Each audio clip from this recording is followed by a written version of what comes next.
Hello again, everybody. Ooh. I didn't expect to be quite so loud. You might actually hear what I'm thinking, other than what I'm just saying. Welcome to everybody, great crowd tonight, and also welcome to everybody who's watching this streaming so that they can go seamlessly into the debate without having to get up. If you're wondering, does Fauré have anything to do with the debate? Actually, it's always possible to make a connection, but very quickly I will make a very strong connection for you. It's political. In France, in Fauré's lifetime, there was a huge political struggle in music. And the political struggle was so enormous that it was part of the government, part of education in general, and it reached all the composers and musicians. In a nutshell, because I don't want to go on about this, but I will briefly. You had the Schola Cantorum, which was a music school founded by Vincent d'Indy. I have to say it that way because he was French. Vincent d'Indy. And on the other side, you had the Conservatoire, which was much older. It's not just that these two schools had extremely different approaches to teaching. It's not like you have Juilliard and Mannes or something. It's not like that, which has all the same faculty. Anyway, basically, the difference was profound because the Schola Cantorum was founded as a Catholic religious classical music school with the idea that after the Dreyfus affair, it was important that Catholicism be understood in France to be the root of classical music in France, and it was anti-Semitic, the school, and it would not allow any discussion of anything that did not proceed from Gregorian chant through slowly into modern times in the way that they saw fit to do so.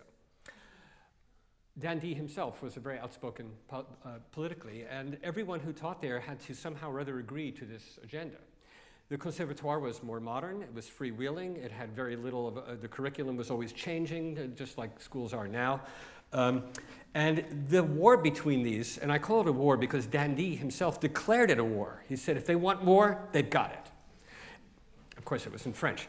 And I'm not going to go there, but it sounds worse, actually. But basically what happened was they needed at the Conservatoire to find someone who could lead the conservatory and bring all these musicians together, and it was Fauré.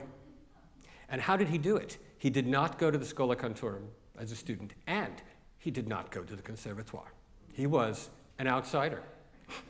Things never change. But not only was he an outsider, he was politically actually quite liberal, and he was a supporter of Dreyfus and all of this. However, the school that he went to, and I will get into that more because it really relates to the music you're going to hear, the school that he went to, which was called the Niedermeyer School, was in fact based in Gregorian chant and modal writing, and they were all trained to be church musicians, but they had a kind of strange forward-looking concept as well. So he had both things in his life, and by time he was just about 60 when he got the job as head of the Conservatoire. And he did bring everyone together, quite remarkably. So he does relate to tonight's debate in whatever way you want to pursue that. Interestingly about Fauré, I told him they'd play right away, but anyway, very soon. I'll wait till you're completely cold and forgot what piece it is. Basically, Fauré grew up in a world where Chopin was composing when Fauré was young, and Schumann was a modern composer, and Wagner was all the rage, except for Fauré, who didn't think so, but everybody else did. And by the time Fauré died, he had lived through The Rite of Spring, Berg operas, Shostakovich. That's really something. It's partly just when he happened to live. And 1845 to 1924. So he saw quite a lot of musical change. And today, you could think of it in terms of technology, how much has changed from what we used to do to what we do. But artistically, that was an unbelievable period that is very rare for a period of 79 years to encompass such a revolution in music and the arts in general. So before I say anything else, you need to hear some of this piece, and they need to play. Did you tune by any chance, or are you all set to go? Okay, even for French music, it's very important. Well, that was the Bush administration when everything was anti-French. It's not true now. Okay. So I'm going to ask them to play from the very beginning up until what we call this letter B, which is where the second theme really gets going.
We'll stop there for now.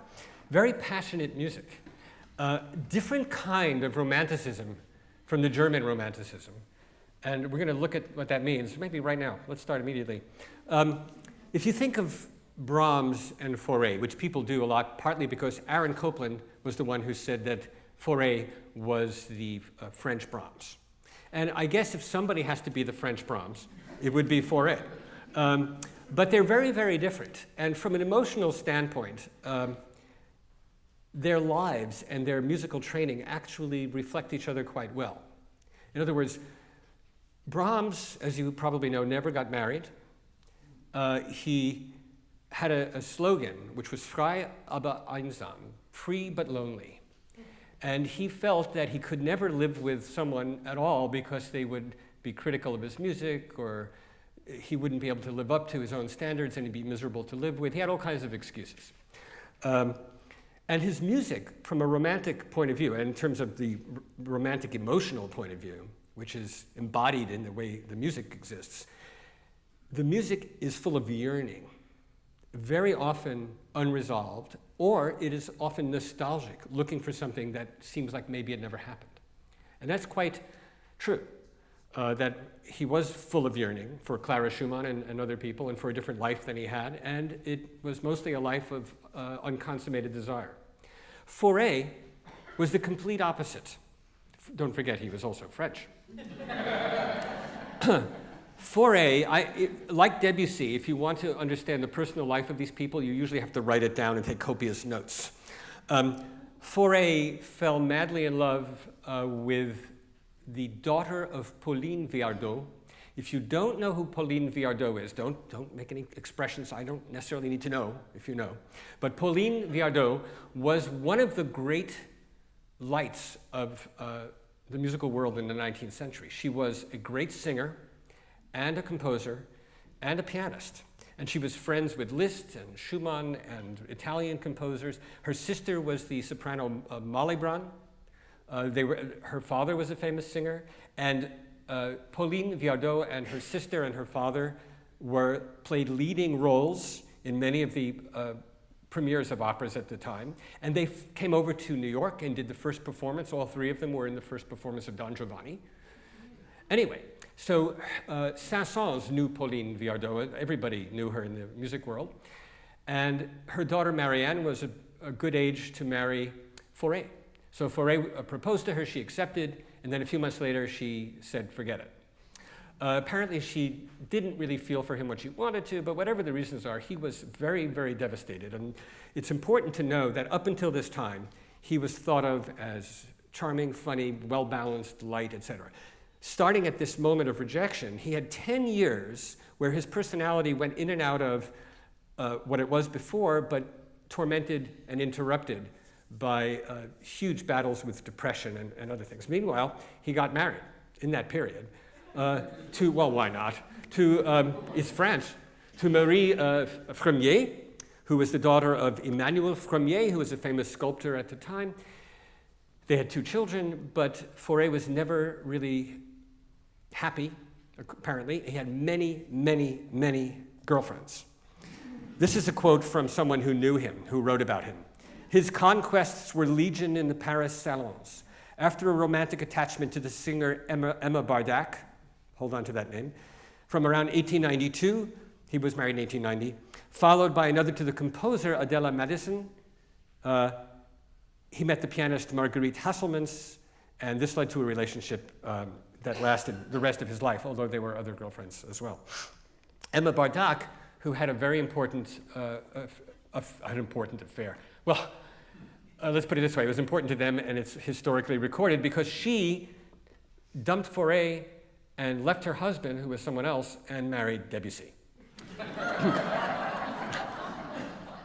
Okay, this is very important to know, because, I mean, there's even a movie, by the way, a short movie, which is not made by Hollywood or anything like it. It's made by the duo piano team, Katja and Mariella Lebec, the Lebec sisters, Mariella Lebec, and they play pieces by Fauré and Debussy and a few other French people.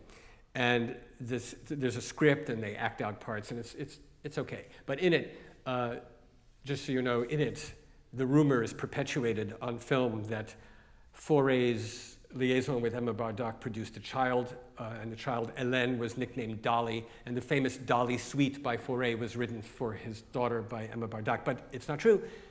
I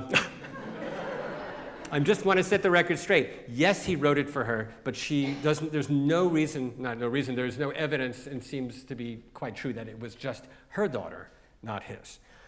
Okay, I'm so glad I cleared that up. Now, let's take a listen again to just the theme played by the strings for a moment, without the piano, and then we'll hear the piano without the strings. Let's just hear the opening theme, and I want you to think of it rhythmically. If you were to tap your foot, and where do you think this theme starts in terms of pulse and meter? Go ahead.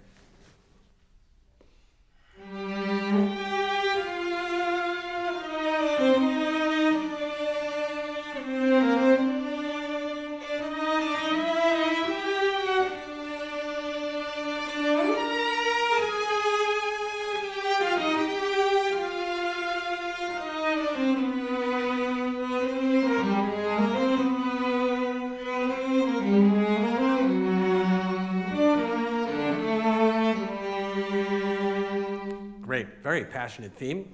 This is typical of Fauré, very, very long lines. One of the interesting things about it is that you might, excuse me, this is the beginning of this problem.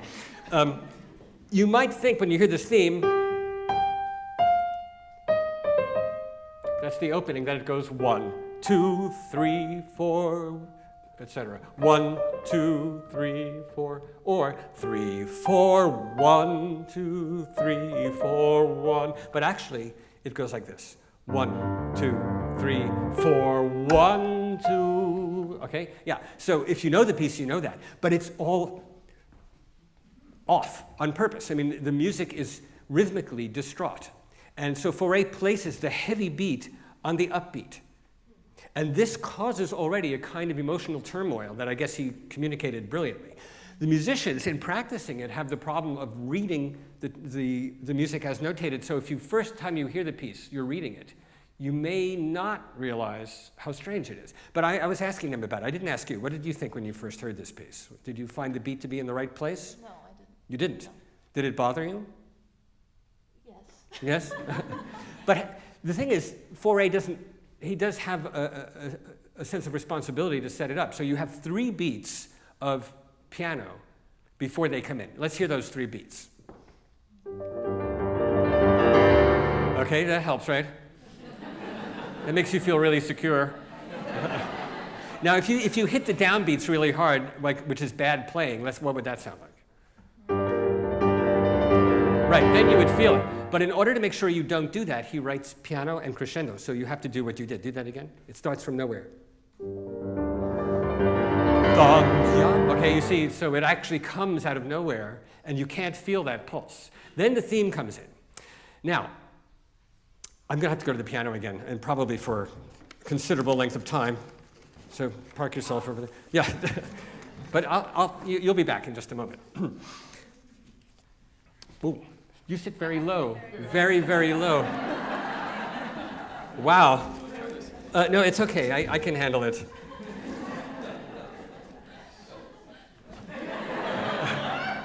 Wow, I feel like I'm 7 years old. My first piano lesson. Okay, the harmonies. I'm getting a little feedback, not from you.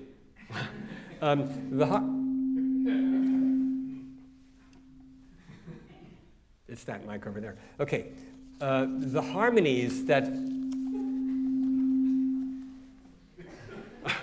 All right, it's probably the ghost of Fauré. The harmonies that Fauré writes are incredibly complex, and I'm going to discuss them in detail, but first let's take a look at what he didn't write. I'll simplify it. Here's the tune. Let's not worry about the rhythm. Just that much, because that's the opening phrase. If the harmonies would be the implied harmonies, the logical harmonies that go with this modal melody, meaning it's kind of G minor, but it's actually kind of modal, like Dorian, and I'll explain that, or I'll explain that in just a moment. It's actually natural minor, what is sometimes called Aeolian. This is the most obvious thing to do. He doesn't do any of those things. I mean, he does the first chord, but then we have with the seventh, and then we have this note becomes a dissonance. And again, we have a chord, but there's a D that never goes away. That is expected. Now listen to this.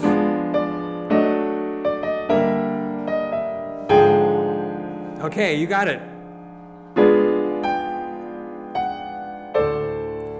Okay, now, it is extremely dissonant, and one of the ways he deals with it is by having the harmonic language only in the piano at this point, and the strings have the melody. So the separation works very well. Now, harmonically, you have an omnipresent D, which is kind of what we would call a pedal point. Now, a pedal point, many of you know this, pedal point comes from the expression on the organ where you put your foot on the organ pedal and you leave it there. On the piano, you can use the middle pedal sometimes. I mean, yeah, let's go. There.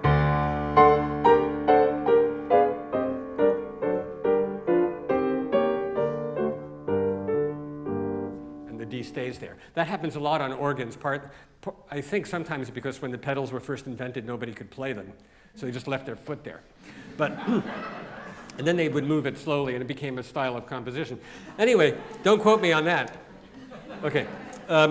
However, that stays there for a very, very long time. In fact, the entire melody that you heard, it's always there. Now, what does a pedal point mean? Why is it there? See, I like to ask what things mean, and which is, if you don't like stuff like that, don't go to lectures, because we do that all the time at lectures. What does it mean to have that D there? If Brahms wrote it, it would be two things: a reference to church music, Baroque music, where pedal points are very common, and they last. And it's something that you head towards. It's something perhaps that you work against. And some of you may remember that I once talked about the relationship Brahms had with Clara Schumann. They both loved pedal points. There's some letters about that. So he might have written some of them for her. And in fact, it might have been that she was kind of a pedal point in his life. With Fauré, well, why not? With Fauré, you have these harmonies that are searching and very dissonant. Let me show you a few more of them. Here,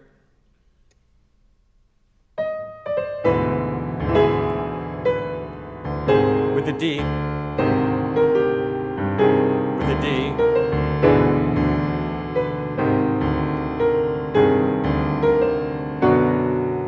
wow. Now, if this chord gets to you, that's great. That means your ear is in tune with tonality, because it's very far away to go to B minor from G minor. And you expect, but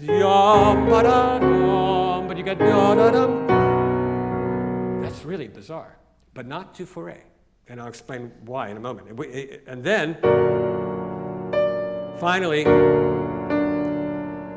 we do get a cadence. Finally. And the D, if the harmonies are searching and they're dissonant and they're trying to break free from tonality, they feel like they're trying to get away from G minor, and they don't quite. Perhaps the D is that marriage. You don't have to agree with that. But that's the kind of thing that is provocative, because, see, I, as a composer, do think that what happens in your life informs the choices you make when you compose, even though it's abstract.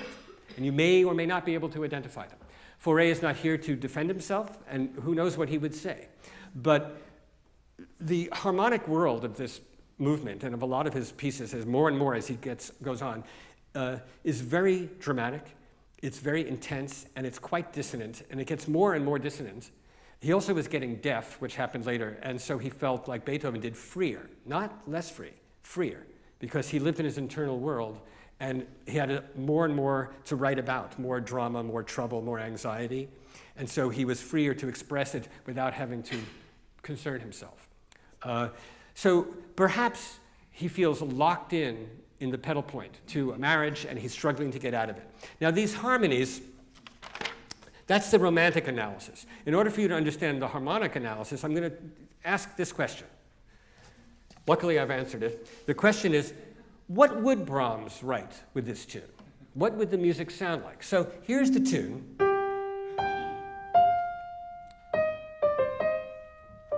And I do a little bit of Brahmsian writing.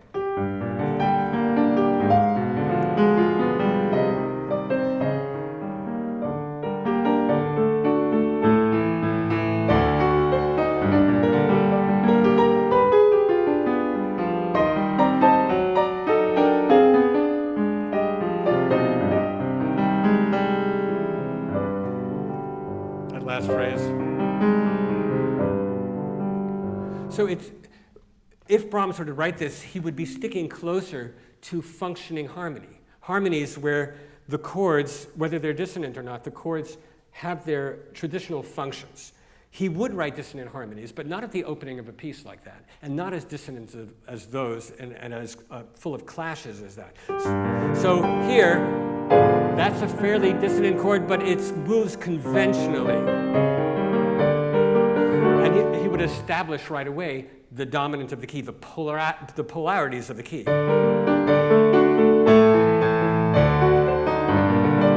And then it would go on, okay? Now, what about Debussy? The reason I ask that is that Fauré is often seen correctly as a kind of bridge between a world of Brahms and those people, Brahms and Schumann, and Debussy.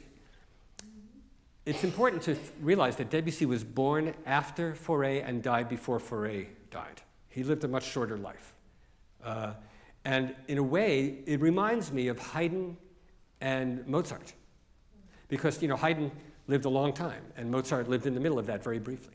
And Haydn was influenced by Mozart. First, Mozart was influenced by Haydn, and then when Mozart was alive, Haydn was influenced by Mozart, and then he died, and Haydn continued to explore that. And also Haydn was influenced by Beethoven. So in a way, Fauré is kind of a Haydn, Mozart, start that again. Fauré is like Haydn, and Debussy is kind of somewhere between Mozart and Beethoven together. So the harmonies of Debussy maybe would be something like this with the same tune.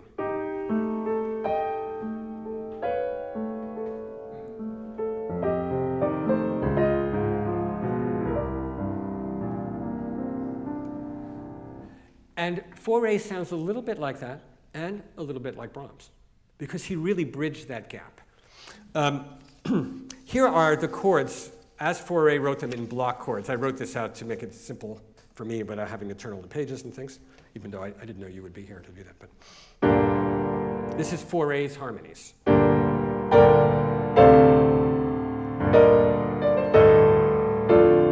Some of the dissonances are the D pedal tones.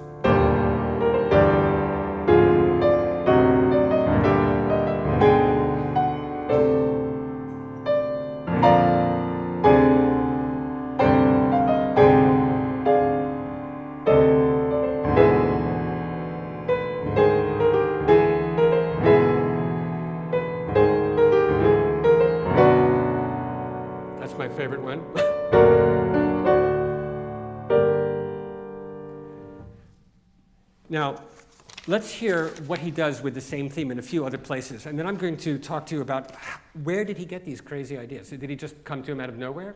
No. Of course, if they had, I would have to say yes, but I don't think so. So let's hear the theme again, but harmonized very, very differently. Let's say,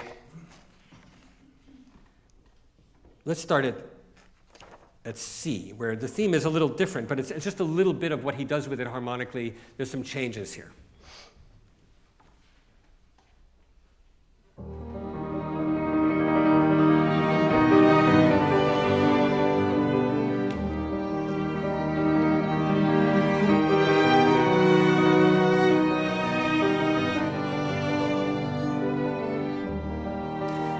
Okay, now you see there, this is very important, from a compositional point of view, a tune grows out of harmony, even if the harmony seems dissonant to it. So here he had different harmonic ideas, so the tune has the same shape, but it's different.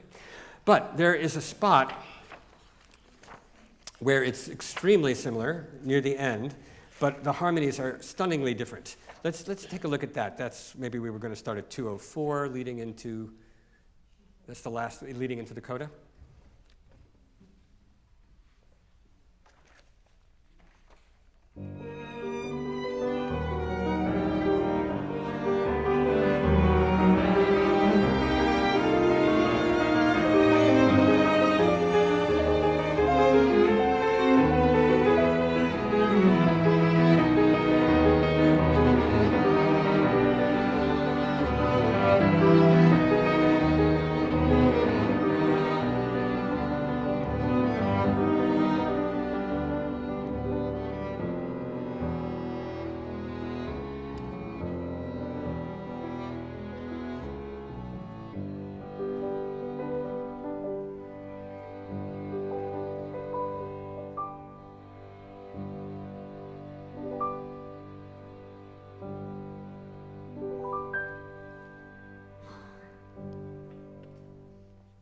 That actually is a very strange harmonic world.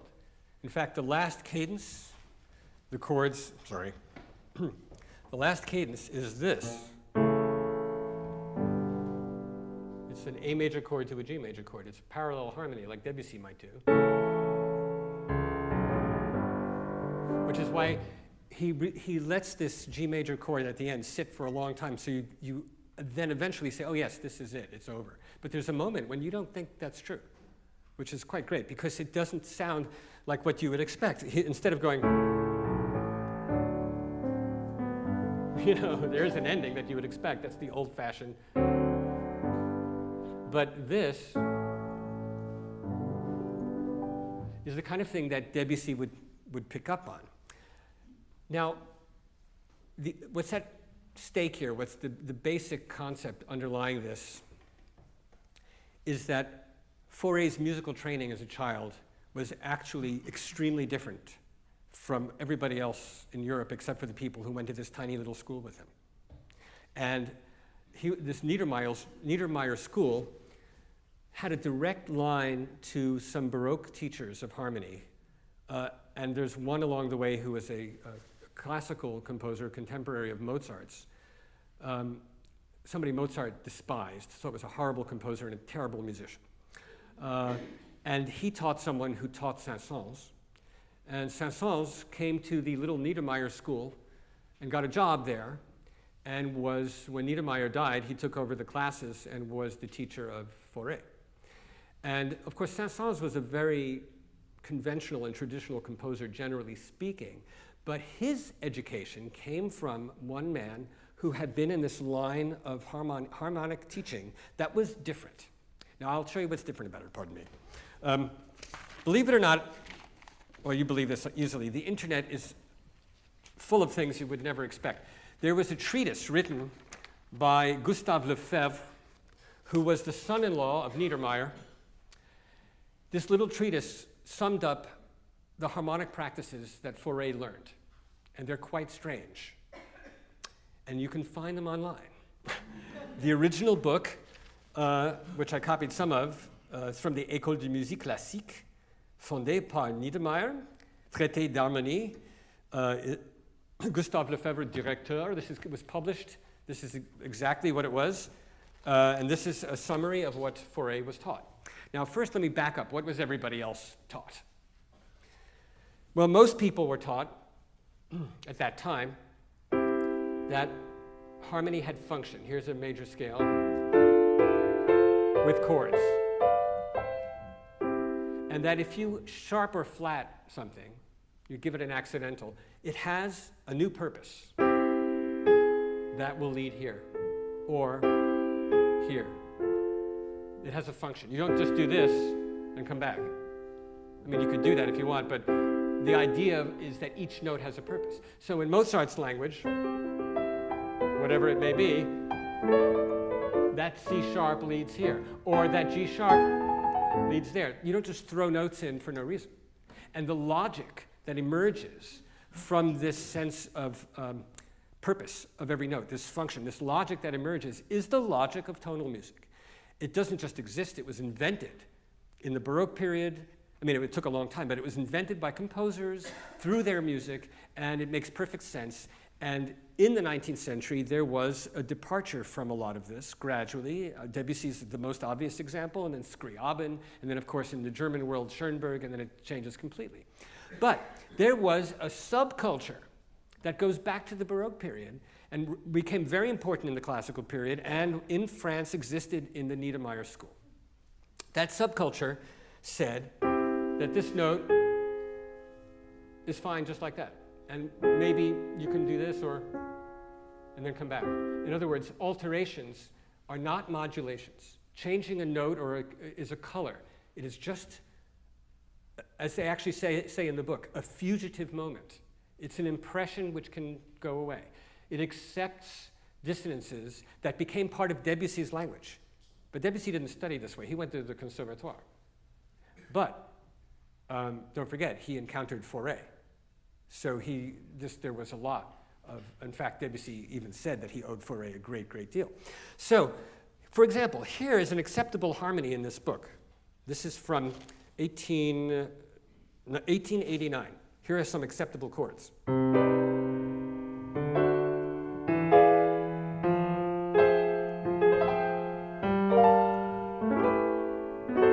Now, some of them are perfectly acceptable even to Beethoven, like this. But in Beethoven, this is in this key. In this book, this chord, or this chord, or this chord, or this chord, they're all in C major if you want, because they're just colors. It's very different. It says right here, la faculté de recominer une impression fugitive de modulation. It says an unprepared dissonance, that means one that just appears without being set up carefully. An unprepared dissonance is a fleeting, transient impression, not a modulation. So, for example, an exercise that a student would have had at that time included going up the chromatic scale, which is this, every note on the keyboard, and down, and figuring out harmonies, but thinking of it all as not changing key. So you would, let's say, this is all C major.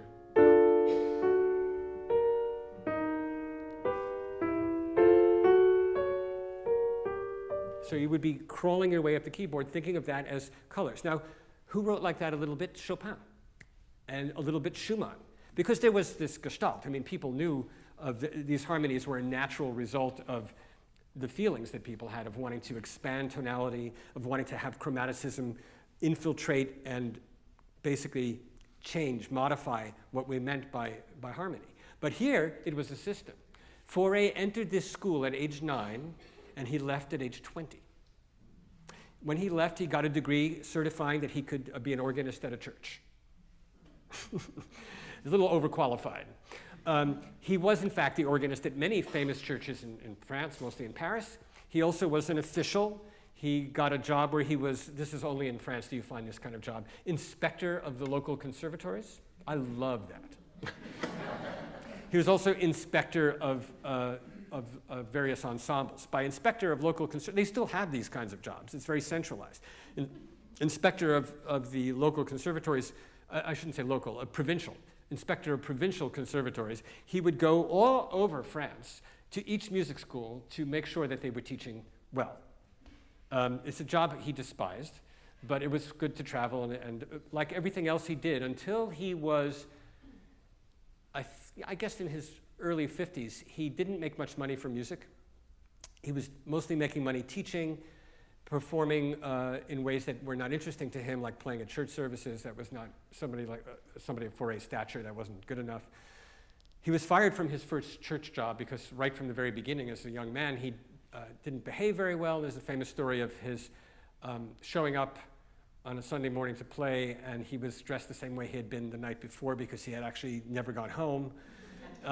He had gone out on the town and then just showed up at the church, and he had been eating and drinking, and so he got fired. I just love that story because it humanizes him a little bit. All right, now more things in this book that are quite remarkable.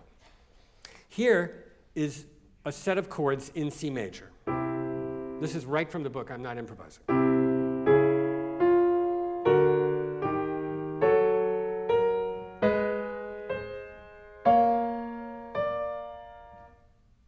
It has nothing to do with C major except it considers all alterations to relate to the key. So when Fauré does these strange harmonies, when he does this chord instead of this chord, he goes, and then,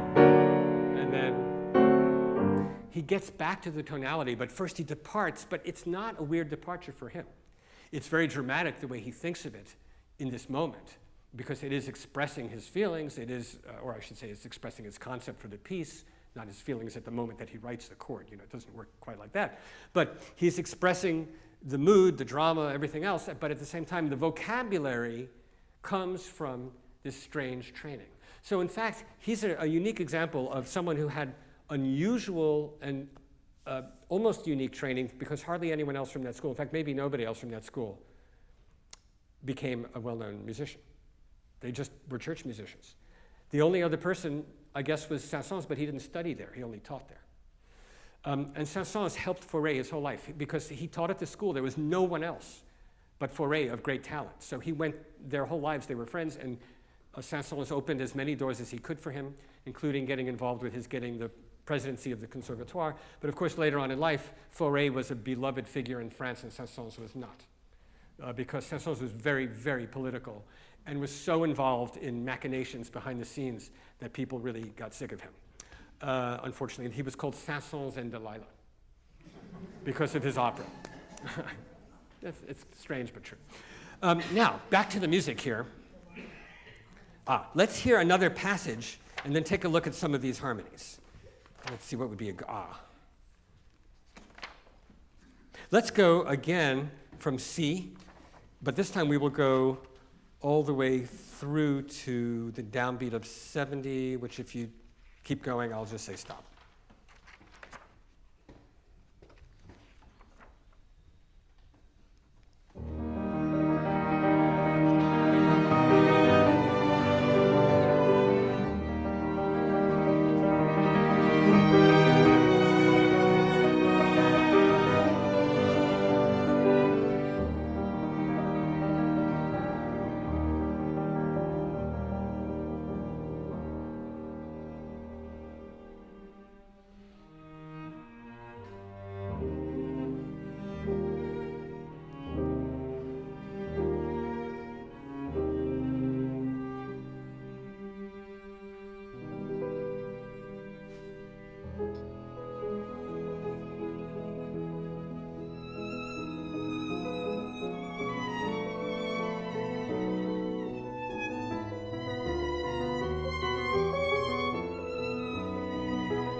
Okay, good. Oh, it's really good stuff. By the way, did you notice that the tune in the violin did not have that strange pickup this time? If you didn't, can we start right where it goes to E major, that's bar 65, right where it says pianissimo sempre, and we have 2 G sharps in the strings, and the violin comes on the next measure?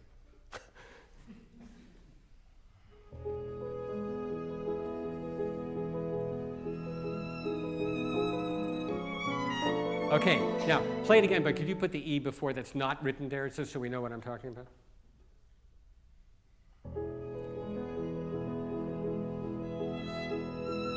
No, but do it as a full quarter, like it is at the beginning. One more time.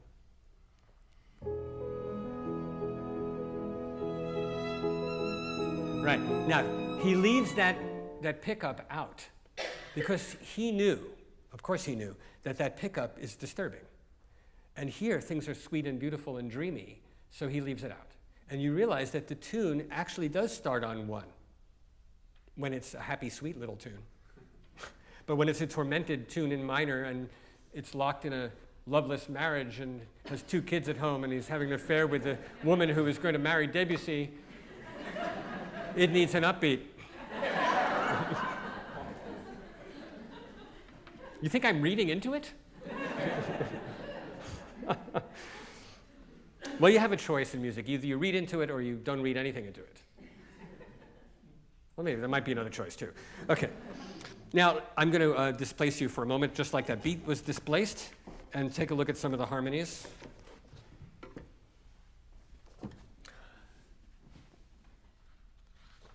Well, one of the most important things that you've just been hearing a lot of is an augmented triad and what it can do.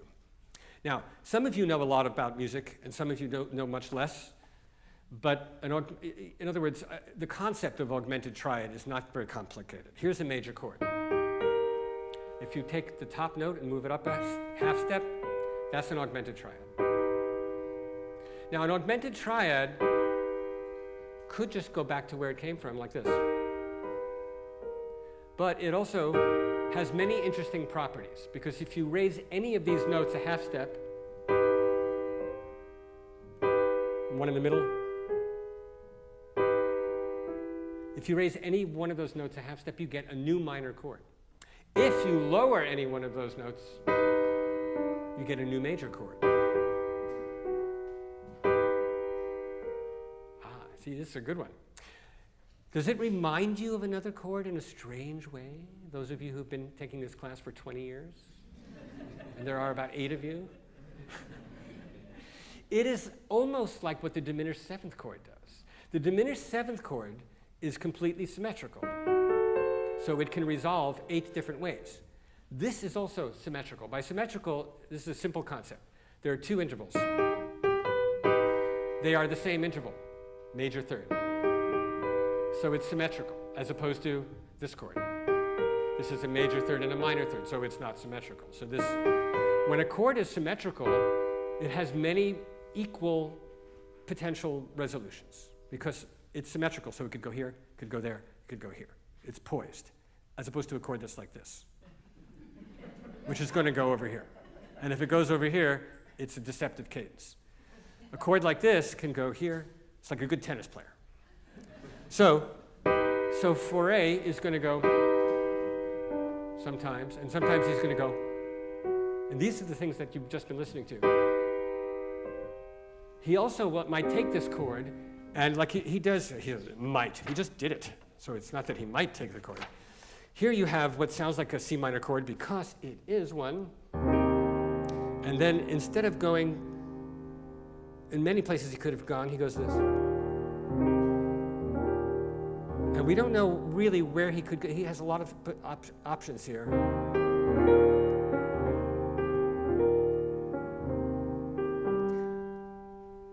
This is Beethoven-like in that there's a note here and with no chord hanging there because he wants you to think, what's going to happen now? So he adds an augmented chord around it. We still don't know what's going to happen because it's an augmented chord. And it goes, that's a good one. It could have gone, which also would have been nice. It also could have gone to a minor chord. But that wouldn't have been quite as good because we were just hearing a lot of that. See, that's too expected. That's why all he has to do is keep this one note and resolve the other 2. That's not even one of the resolutions I played, because in this case he's moving 2 notes, not just 1. Because who says you're only allowed to move 1 note at a time? I don't think even at the Niedermeyer school they had rules like, especially at the Schola Cantorum. No rules like that.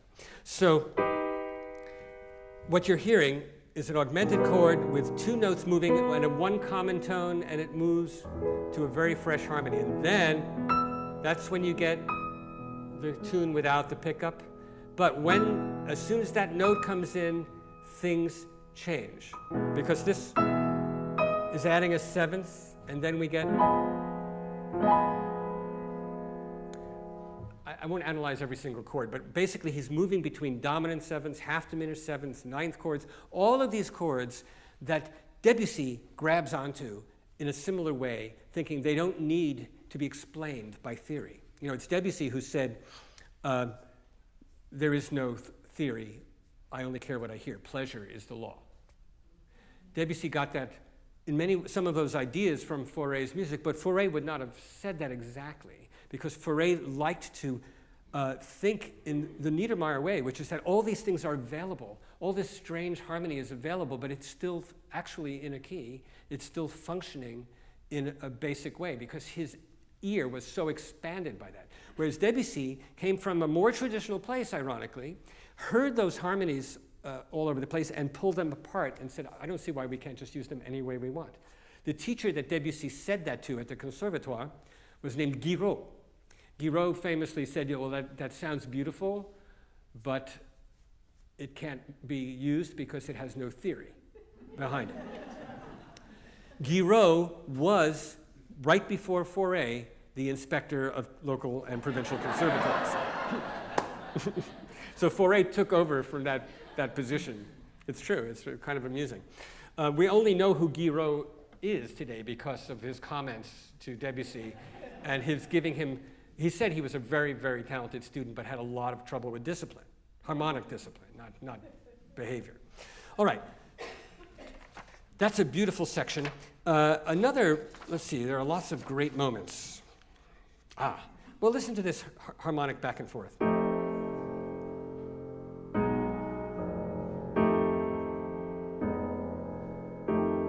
I'm playing it more times than it happens. But here you have a chord based on the note F. It's a dominant ninth. What does that mean? Some of you know, but you have a triad and a seventh. After 7, skip a note 9. Then you would have 11, then 13.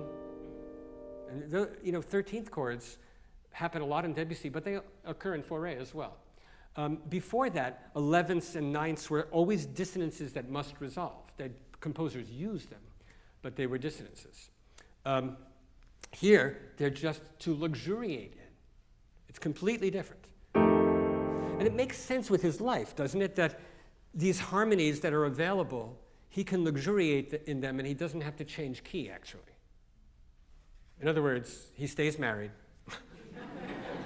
and has... Now, I have something to tell you about this. If you think this is just my crazy idea, there's a musician who said that the harmonies of this period are excessive coquetry. Who was it? Ravel. So he heard it that way too. And I was thinking about this as a concept before I came across that quote of Ravel, and then I felt completely justified. I felt justified before, but now more. Because I don't think it matters who said what. If Ravel had said something I disagreed with, it would bother me. But I still think the thought is more important than who said it. Don't you think that? Otherwise, the debate's going to be complicated tonight. So, okay. Let's hear this section, starting at, this is right where we stopped, the so-called second theme.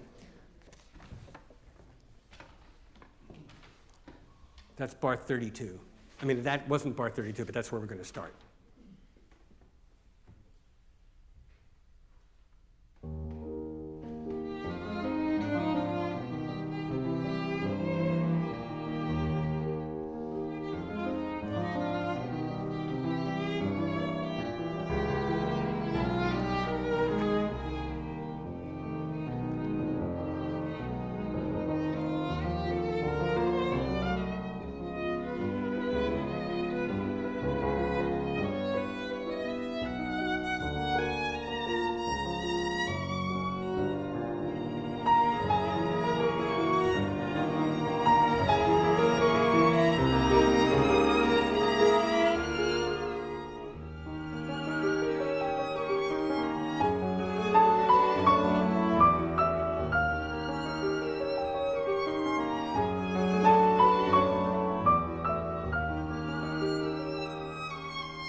Okay, now, what you just heard at the very end was a normal, old-fashioned, conventional 5/7 to 1 cadence. Right before that, there was a lot of other stuff. Let me say a few words about that.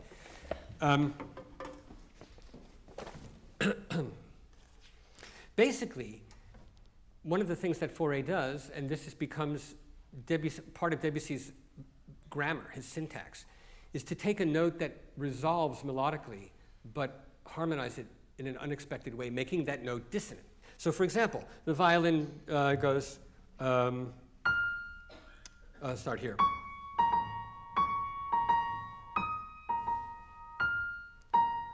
And this you hear,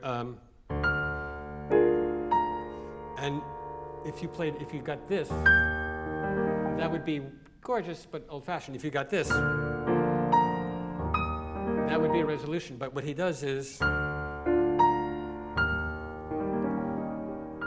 he leaves it. He leaves the note that should have resolved conventionally, or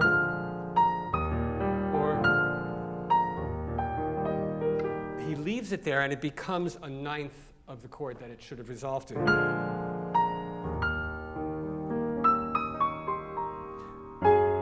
And then, again, this could have gone, but he goes, he makes that note dissonant. So this is another one of his techniques, which it sounds, another person who did a little bit of this in a different way was Wagner, but this is very, very different from that. It's just the idea of a dissonance and a kind of constant surprise. So Fauré is writing a melody which could have traditional harmonies. And each time a note resolves, instead of getting the chord you want, that note becomes extremely dissonant at the moment of resolution. It's very bittersweet. It's the kind of thing that in a school classroom, you would have to defend it a lot, especially at that time.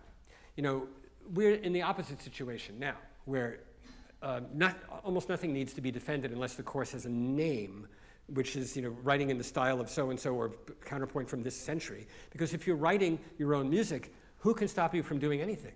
Nobody, and nor should they. They shouldn't. But it took a long time to get there, and the Conservatoire had one set of ideas. The Schola Cantorum had a much more rigid and difficult set of ideas. The Schola Cantorum also taught philosophy attached to every harmony and scale and counterpoint. There was philosophy that was religious, and everything had meaning, and everything had to do with Christianity. In the Schola, in the Conservatoire, it had more to do with personality and expression and poetry, but it still had to come from some rules. It was Fauré who opened up the Conservatoire and said, we should study what they're studying at the Schola Cantorum also, but not the way they're doing it. We should take that old music, forget the philosophy, let's take the notes so that we're educated in early French music and the early music of the church. Why not? We should know it, but we should also know what's happening right now, and we should put it together. And so he actually was the great conciliator. He got everybody to believe that he was doing the right thing. A real master of that. And not everybody loved him for it, but most of the composers and the students did. Except, of course, Vincent d'Indy, who never liked anything about it. But now, I think before we hear the whole movement, which we should do, because it's substantial, I want to make sure I have not left out a thing that I was going to say to you. I left my entire score over here. Well, does anybody have a comment or a question about anything I've said so far, or a rebuttal? Yes, that's okay if you don't. So I'll summarize it then. If you've been listening really well, you're saying, I heard this already. But on the other hand, that's what summaries are. Fauré, his training at the Niedermeyer School consisted of this rare subculture of harmonic learning that goes back to the Baroque period, in which a key could be full of colors and changes and alterations, and notes from all the other keys could infiltrate, and it wouldn't mean a modulation. It's all just there for color and for expressivity. In fact, and I hadn't said this, the word for changing things sharps and flats and naturals is called chromatic. The word chromatic means color. So they took it literally in a way. When you say chromatic in the classical period to Beethoven or Mozart, chromatic meant an alteration with a purpose. There was no such thing as a note, a sharp or a flat or a natural, that wasn't there for a harmonic purpose. But the word chromatic, in its absolutely purest sense, simply means to color a note. A C is colored by a sharp, C sharp. So for these people, they took that literally. There was a book in the early 20th century written by Vincent Persichetti, who was my teacher when I was 16. And in his book, which is not used anymore, it starts by saying any note can follow any other note. Any chord can follow any other chord. And he goes on to say anything can happen, but how do we decide? It was an interesting book. It had its problems, though, because since anything can happen, you don't really need to read most of it. But as I discovered, it was a bit problematic. But in this, he did do a very similar thing, though, to Niedermeyer. And I don't know if he knew Niedermeyer. It never came up, and he died in the 80s, so I'll never find out. But he had a modern version of Niedermeyer, which was, he said, what if chords were all built on fourths? As they sometimes are in Copland and Hindemith. What if chords were built on seconds, like they are in Ives? Or Henry Cowell, what if they're just clusters? What if chords were built on sevenths? Something like that, and you can keep it going, as they often are. Why are they only built on thirds? Well, there are acoustical reasons, there's historical reasons. So his book was, What If? The Niedermeyer book was very similarly, they didn't ask what if, but it said every dissonance can be considered a consonance, and it's up to you to figure out how to make a context for this. And that's Fauré, whose life became, with its turmoil, with its struggles, with his increasing deafness, with his unhappiness, the language that he involved expressed perfectly the passion, the drama, and the turmoil of his life. In other words, the vocabulary that he was given made it possible for him to truly express who he was. That's a great thing. And so now let us hear the entire first movement. And I'm just going to go sit in the back. I won't say anything.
It was the year 1905 that Fauré was appointed president of the conservatory, right after the French government finally passed a law separating church and state.